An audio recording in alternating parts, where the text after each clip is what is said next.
Thank you for joining our session this morning. We are going to be talking about the importance of the voice of communities, citizens, and the public in data sharing in healthcare. My name's Laura Rooney. I'm Director of Strategy at Health Innovation Manchester. I'll be facilitating the session today. And I think part of the session involves the reason why we've done some of the work with communities is because we're building a secure data environment in Greater Manchester, like many other integrated care systems across the country. I think we're quite fairly advanced with our secure data environment, which is the secure platform that enables researchers and analysts to use data for secondary purposes and research. And that builds on the direct care shared care record that we've built, the Greater Manchester Care Record, which is the ability to use data for direct care. And we now have the infrastructure in place to be able to use that for secondary uses in research and enable, as part of our ability to do that, required us to go through lots of hoops and legislation with national to demonstrate how we built the voice of communities into this work, and how we'll continue to do that. So Russ and Nicky will be talking to us about our work on that. I'll let you both introduce yourselves first. Russ, start with you. Yeah, hi, I'm Russ from Tidal. I'm a patient contributor. I'm on the patient panels at Innovation Health Manchester, Greater Manchester ARC. I'm vocal and I'm vice chairman of the Scientists Association in Mixed by a Time. So, Nicky. Thanks, Russ. So I'm Nicky Timmis. I'm the Public and Patient Involvement and Engagement Manager at Health Innovation Manchester, and my role is all about empowering project teams to include the public and the diverse communities of Greater Manchester in our projects and programmes. The secure data environment that Laura's mentioned being one of those projects that I'm heavily involved in, and like I say, it's all about reaching out to engage local people so that they've got a voice in all that we do. Us being an example of that. Brilliant. So, Nicky, would you mind just explaining a little bit about our approach to this? What have we got in place? What we've been building? What are some of the things that we've done to build the trust, confidence, and that dialogue with our community? Yeah, so basically, with the NHS, since it was founded back in 1948, things have changed significantly. So, communities are far more diverse, people are living longer, people have got long-term conditions, and also there's been the move, hasn't there, from paper health records to electronic health records. And that means like that the NHS is now a custodian really of huge data sets, and that brings great potential. But at the same time, it brings risk because patients quite rightly have are able to opt out of their health data being shared for the purposes of health research. And if that were to happen, important research that we want to go ahead, that wouldn't be possible. So what we've done is we've created a citizens advisory panel, which Russ is a member, and it's a group of around 15 local people. It's a really ethnically diverse group. It also includes people with protected characteristics.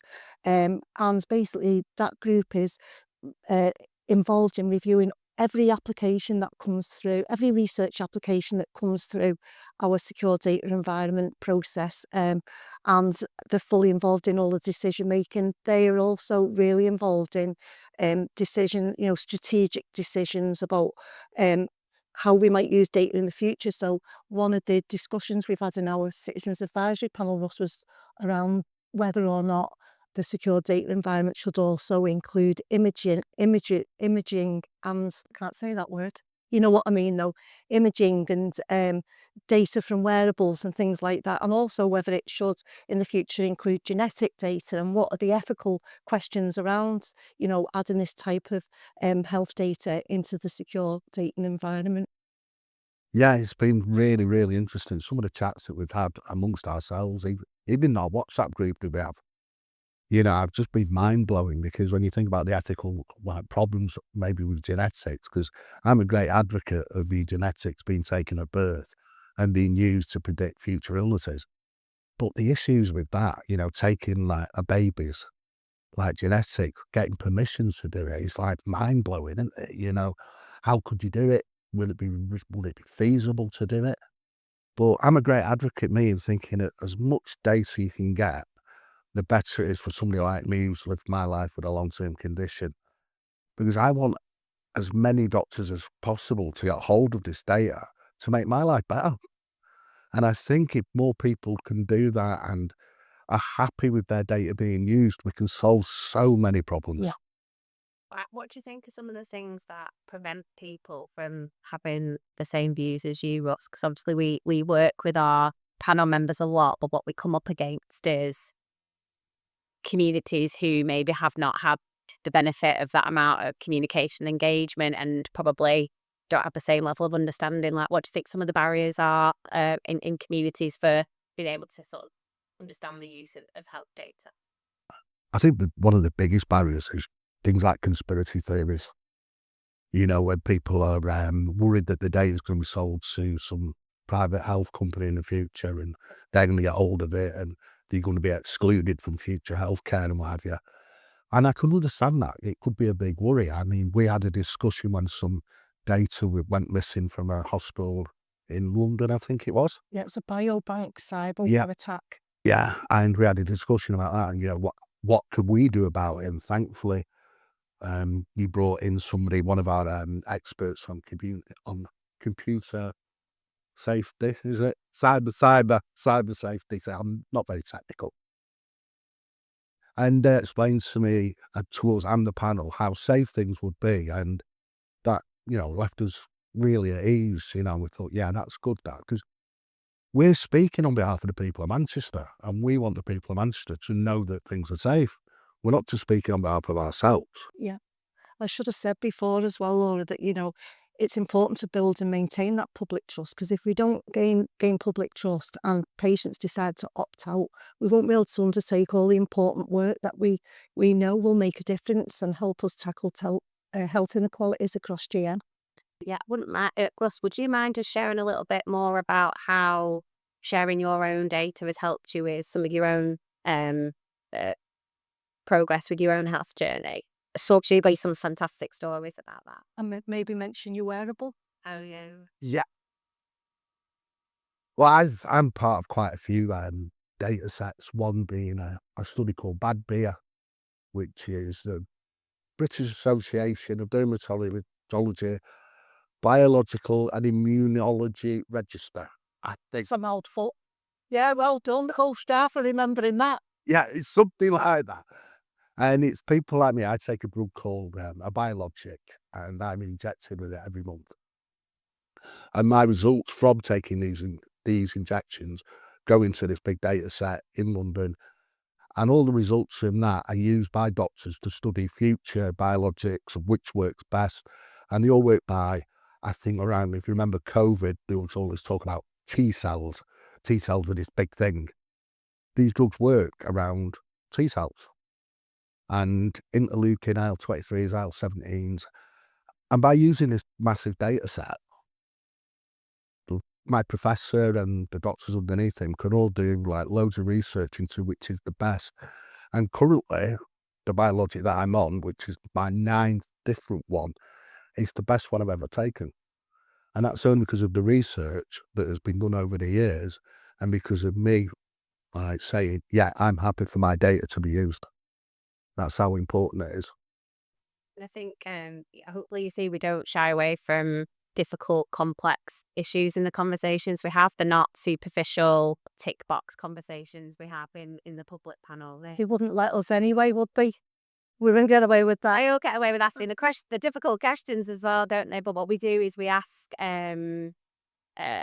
we do both deep dive sessions on particular areas where we recognise in order for panel members to be able to contribute, we need to help them understand things like the 5 SAFEs or what we're doing on cybersecurity. We don't want to talk about the technology too much because it's not really about the tech, it's what the tech enables us to do, which is the data sharing. But there are times we need to bring some people in to help the panel understand, why is it a safe environment, for instance? What makes it a safe environment? Because I think, one question, do you remember when we started to talk about, well, what if it gets hacked?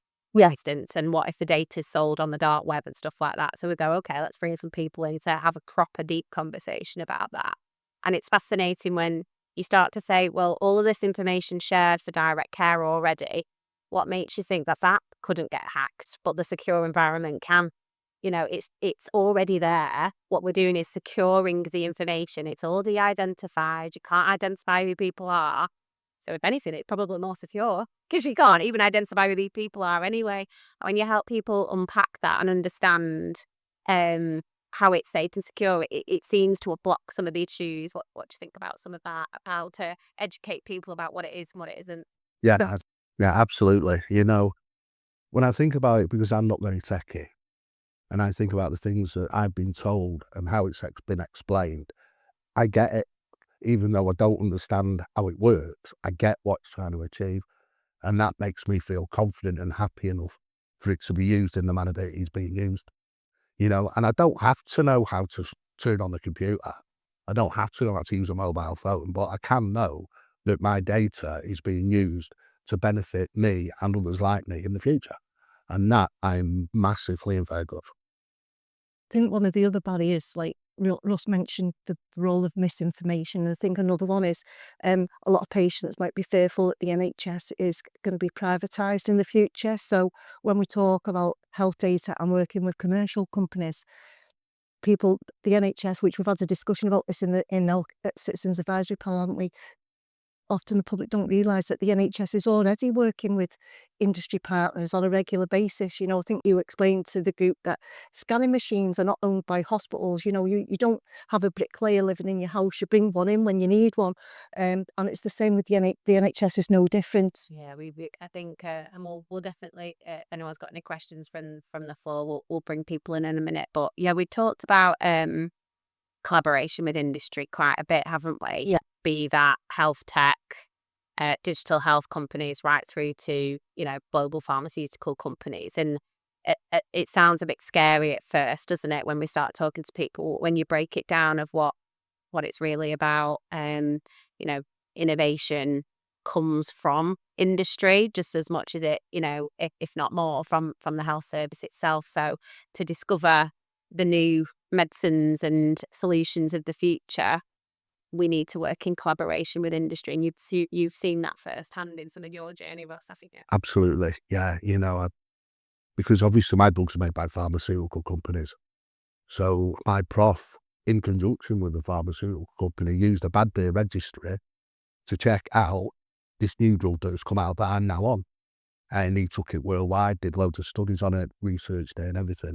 But without the data, and me over those years and others like me who said, yeah, this drug would never have been produced. It would never have got to the market.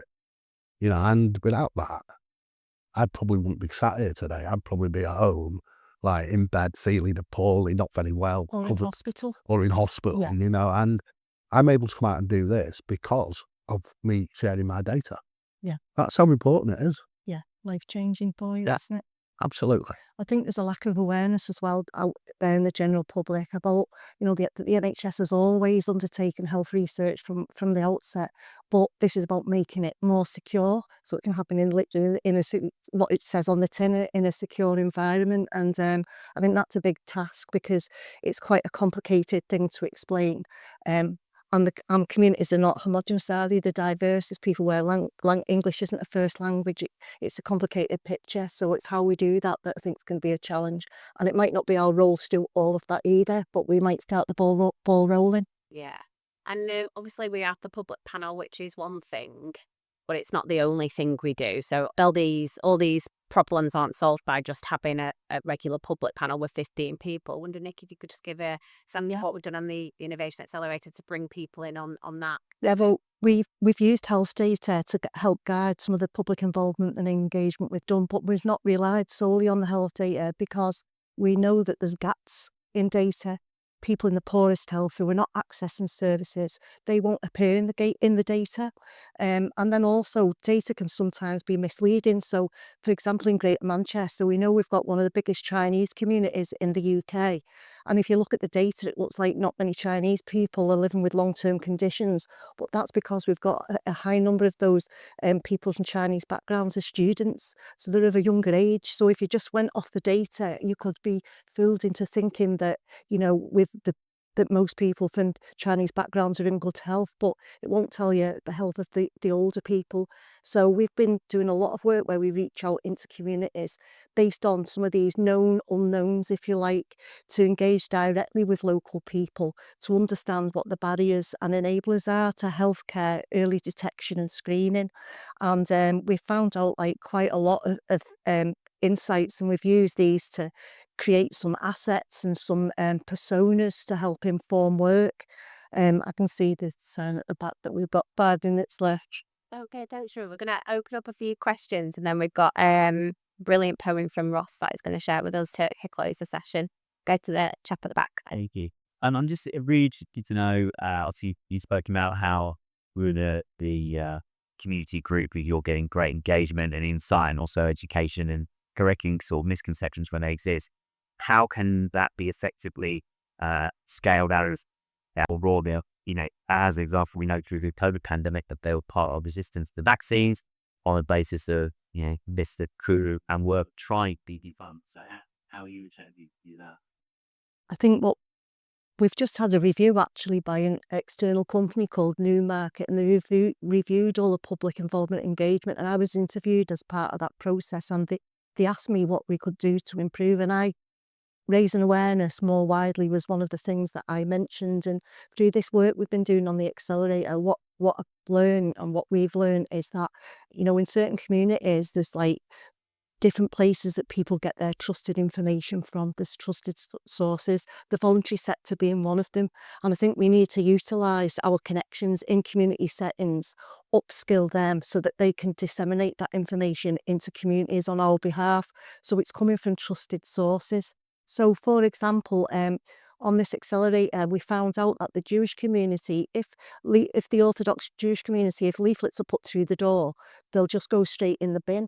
We found out that there's at least 2 newspapers that the content is pre-screened and authorised, that you can advertise things in, that's circulated to like 3,000, between 3 and 5,000 people from the Jewish community in certain parts of Greater Manchester. So we started advertising one of the research projects that we're working on in that, and as a result, we've had expressions of interest to sign up in that health research from the Orthodox Jewish community when the researcher had no one from that community before that time. And the same with the Chinese community, we did something similar with them. I think, I've just said you've got to prioritise it, resource it and fund it. Yeah. None of this is for free, and we take it really seriously in Greater Manchester. And we'd love to have a Coca-Cola budget to millions of people to Greater Manchester, but you don't get that. And often it's sort of neglected, and people think all you do is pay for someone's bus pass or something to come to a meeting. We treat public engagement really seriously, don't we? Yeah. And invest in it really. Yeah. We want to do more. Jay, did you have a question? I did, and it's about that thing on your wrist, Ross. We were going to touch on Yolks. because obviously it's an amazing source of personal data that you can all choose to share. Tell us a little bit about. Yeah, how well, effective- I'm a co-applicant on a research project with a doctor from Salford Royal, and we're looking into a study called Move Smart, and it's for people with psoriasis and psoriatic arthritis, and they will be wearing wearables as part of the study. And the study means that if somebody's sedentary for maybe an hour, they will get an alert on a wearable to get them to stand up, move around for maybe 5 minutes, because my doctor has a theory that if you get up and do that every hour, it will make psoriasis better. So as part of that, because I'm on the, I'm helping out with the research, I thought I'll try a wearable because I've had psoriasis really bad in the past, and see if it's feasible to actually wear the watch. So I've been wearing this now for about a fortnight, and I can say quite happily it is feasible for me to wear it. So hopefully anybody who's joining our research, they will be able to wear it as well and help us find out whether this study is correct or not.